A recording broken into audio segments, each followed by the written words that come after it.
UNSC में veto को लेकर क्या कुछ बड़ा होने वाला है? अंदर खाने मोदी और एस जयशंकर की कौन सी सीक्रेट प्लानिंग चल रही है? यूएनएससी में भारत के वीटो में रास्ते के रोड़े चीन को मसल डालने की सुपर प्लानिंग। एस जयशंकर ने पहली बार ऐसा क्या कहा? चीन से लेकर अमेरिका तक सन्नाटा।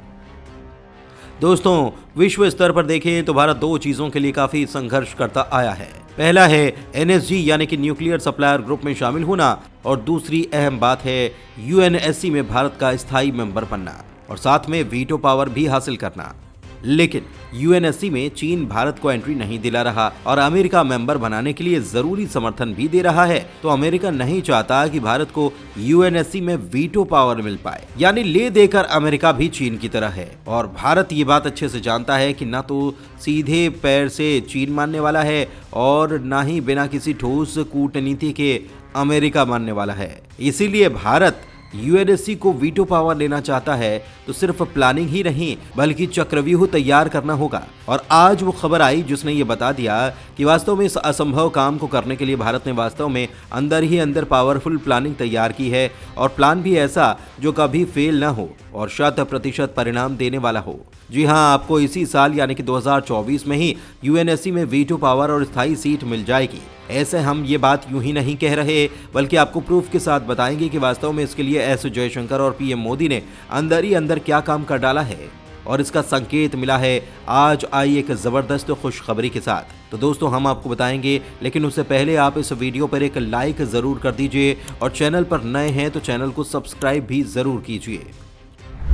यूएनएससी में भारत की होने वाली है धमाकेदार एंट्री। एस जयशंकर ने किया इशारा, हो गया काम। दोस्तों, सबसे पहले तो आप ये खबर देखिए। भारत के विदेश मंत्री जब भी बोलते हैं तो पूरे विश्वास और प्रूफ के साथ बोलते हैं, और किसी काम के होने को लेकर जब भी ये बयान देते हैं तो समझ लीजिए कि काम पूरा हो चुका है। अब एस जयशंकर ने पहली बार यूएनएससी में वीटो पावर और स्थायी सीट को लेकर बयान दिया। उन्होंने कहा कि भारत को संयुक्त राष्ट्र सुरक्षा परिषद की स्थायी सीट 100% मिलेगी। विदेश मंत्री एस जयशंकर ने कहा कि भारत को संयुक्त राष्ट्र सुरक्षा परिषद में स्थायी सीट जरूर मिलेगी। उन्होंने ये भी माना कि यह आसान नहीं होगा, क्योंकि ऐसे बहुत से देश हैं जो भारत को स्थायी सीट मिलता देखना नहीं चाहते। यहाँ पर बहुत सारे देशों से मतलब दो देश तो ऐसे हैं जो वास्तव में नहीं चाहते कि भारत इस ग्रुप में आए। पहला है चीन और दूसरा है खुद अमेरिका, जो भारत के वीटो के रास्ते का रोड़ा बना हुआ है। 2 दिवसीय हिंद महासागर सम्मेलन में भाग लेने के लिए ऑस्ट्रेलिया पहुंचे जयशंकर ने कहा कि जब वो दुनिया भर में जाते हैं तो उन्हें बदलाव नजर आता है। अब दुनिया भारत को कितनी अलग नजरों से देख रही है। यूएनएससी में सीट का भी मुझे 100% यकीन है कि हम वहां पहुंचेंगे, लेकिन ईमानदारी से कहूं तो हम इसे आसानी से हासिल नहीं कर पाएंगे, क्योंकि दुनिया प्रतिस्पर्धा से भरी है। जयशंकर ने किसी देश का नाम लिए बिना कहा कि कुछ लोग हमें रोकने की कोशिश करेंगे, हमारे रास्ते को मुश्किल करने के लिए हर तरह की बाधा खड़ी की जाएगी। भारत के विदेश मंत्री ने कहा कि मैं 5 साल या 10 साल पहले की तुलना में आज आश्वस्त हूं। मैं दुनिया भर में लोगों से ये सुनता हूं कि भारत सशक्त हो रहा है, हमारी स्थिति विश्व में बदल रही है। आज भारत विश्वसनीय और सम्मानित है। ऐसे भी बहुत से देश हैं जो हमें यूएनएससी में स्थायी तौर पर देखना चाहते हैं। उन्होंने ये भी कहा कि भारत के लिए आने वाले 25 साल बेहद महत्वपूर्ण अवधि है। 25 वर्ष निश्चित रूप से भारत में परिवर्तन के वर्ष होंगे। ये दुनिया में भारत की स्थिति को बदल देंगे। उन्होंने ये भी कहा कि आने वाले समय में भारत एक बहुत बड़ी अर्थव्यवस्था होगा और दुनिया पर बहुत बड़ा प्रभाव डालेगा। दोस्तों, हाल ही में भारत के दोस्त रूस ने भारत के लिए यूएनएससी में जोरदार तरीके से आवाज उठाई। भारत के पुराने और भरोसेमंद सहयोगी रूस की ओर से कहा गया कि इंडिया और ब्राजील की स्थायी सीटों की मांग जायज है और वो इसका पूरी तरह से समर्थन करता है। संयुक्त राष्ट्र में रूस के स्थायी प्रतिनिधि गेन्नेडी गैटिलोव का कहना है कि संयुक्त राष्ट्र सुरक्षा परिषद में सुधारों की बात की जा रही है, और ऐसे में भारत को भी उचित स्थान दिलाने के लिए हम बड़ा प्रयास कर रहे हैं। गैटिलोव ने आगे कहा कि यूएनएससी की प्रभावशीलता बढ़ाने के लिए अफ्रीका, एशिया और लैटिन अमेरिका के प्रतिनिधित्व का विस्तार करना आवश्यक है। अगर विस्तार करने का निर्णय लिया जाता है तो ब्राजील और भारत मजबूत उम्मीदवार हैं। हम इन दोनों देशों को स्थायी सदस्य बनाने के समर्थन में रहेंगे। कई मौकों पर रूस की ओर से साफ तौर पर कहा गया कि यूएनएससी में भारत को भी स्थायी सदस्य बनाया जाना चाहिए, क्योंकि भारत एशिया की एक अहम ताकत है। बीते साल रूसी विदेश मंत्री सर्गेई लावरोव ने भारत के विदेश मंत्री एस जयशंकर के साथ बैठक के दौरान कहा था कि उनका देश संयुक्त राष्ट्र सुरक्षा परिषद की स्थायी सदस्यता के लिए भारत का समर्थन करता है।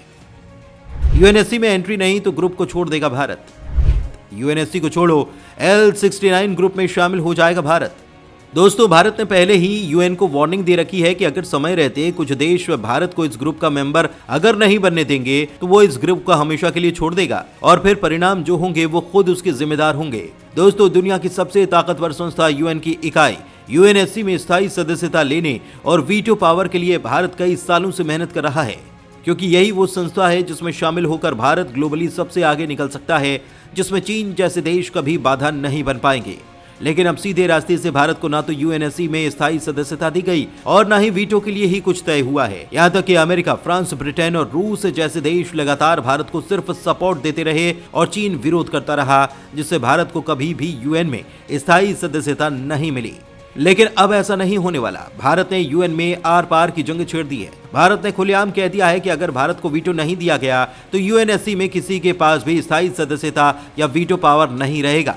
भारत के विदेश मंत्री एस जयशंकर ने एक बार फिर से सभी 5 देशों को लपेट दिया है। भारत अब जिस तरह से काम कर रहा है उसे देखते हुए अब चीन तो क्या, बाकी देशों का वीटो पावर भी जाता दिखाई दे रहा है। दोस्तों, भारत की ओर से विदेश मंत्री एस जयशंकर ने यूएनएससी में बड़ी चेतावनी दे डाली, जिससे सभी 5 देशों का यूएनएससी में अस्तित्व खतरे में पड़ चुका है। इसको लेकर जल्द ही बड़ा उलटफेर होने वाला है। दोस्तों, आपको बता दें कि भारत, जापान समेत कई देश सुरक्षा परिषद में सुधार की मांग कर रहे हैं और इटली के नेतृत्व में कुछ देश इसका विरोध कर रहे हैं। इस गुट में पाकिस्तान भी शामिल है। इन देशों को हाल ही में सेंट विसेंट और ग्रेनेडाइंस के स्थायी प्रतिनिधि इंगा रोंडा किंग की तरफ से L69 ग्रुप की ओर से तगड़ी वार्निंग दी गई थी। किंग ने कहा कि अगर हम सुरक्षा परिषद में सुधार के मुद्दे पर ठोस रिजल्ट नहीं दे सकते तो अब नया मंच खोजने की ओर बढ़ने पर हमें विवश किया जा रहा है। दोस्तों, L69 दुनिया भर के 30 से अधिक विकासशील देशों का समूह है जो परिषद में सुधार के लिए काम कर रहा है। क्या होगा अगर भारत के पास आ गया वीटो? अगर भारत स्थायी सदस्य बन जाता है तो उसके पास वीटो पावर आ जाएगी। इससे काफी हद तक एशिया में शक्ति संतुलन ही बदल जाएगा। तब एशिया महाद्वीप में केवल चीन ही नहीं, भारत भी एक बड़ी राजनीतिक ताकत के रूप में शुमार होने लगेगा। भारत की बात अंतर्राष्ट्रीय मंचों पर कहीं ज्यादा गंभीरता से सुनी जाएगी। अब तक एशिया को लेकर कई ऐसे फैसले संयुक्त राष्ट्र में आते हैं जिसे चीन अपनी मर्जी से मानता है या नहीं मानता।